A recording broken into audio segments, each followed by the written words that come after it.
पहलगाम आक्रमण परे बढ़ुतिबा उत्तेजना मध्यरे पाकिस्तान मंत्री हानिफ आवासी भारत को परमाणु प्रतिशोधर खोला धमक देइछंती।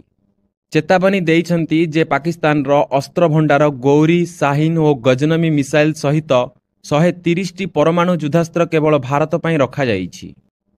आवासी कहिछंती जदि सिंधु जल चुक्ति को स्थगित रखी पाकिस्तान रो जल जोगाण बंद करने को साहस करे तेबे एक पूर्ण मात्रार युद्ध पई प्रस्तुत हेबा उचित। से घोषणा करिसंती जे पाकिस्तान रो परमाणु अस्त्र गुड़िक प्रदर्शन पाई नुहे एवं सेगुड़िकर अवस्थान देश में लुचा जाइछि। जदि उत्तेजना हुए तेबे आक्रमण पाई प्रस्तुत। मु पुनर्बार कहूची एई बालिस्टिक मिसाइल गुड़िक समस्ते आपण को लक्ष्य करिसंती। से चेतावनी देइछंती। तांकर प्रतिक्रिया भारत पहलगाम आतंकवादी आक्रमण रे 26 जनक मृत्यु परे पाकिस्तान विरुद्ध रे एक श्रृंखला प्रतिवाद घोषणा करिबा परे आसीछि। भारत 1960 सिंधु जल चुक्ति को स्थगित रखिबा एवं पाकिस्तानी नागरिकों पाई समस्त वीसा प्रत्याहार करने निष्पत्ति घोषणा करिछि।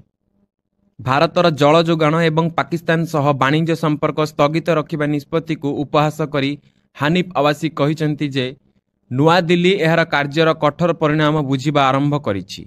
पाकिस्तान भारतीय विमान पाई आज आकाश मार्ग बंद करिबा द्वारा सृष्टि व्याघात को उल्लेख करी से केवल 2 दिन रे भारतीय विमान चलाचल रे सृष्टि होइतिबा अव्यवस्था को दर्शाइछंती। जदि यह आउ 10 दिन चली थाए तेबे भारतर विमान संस्था गुड़िक दोबालिया होई जिवो बोली आवासी कहिसंती। एही भली खबर अपडेट पई आम सह जोड़ी होई रुहंतु। धन्यवाद।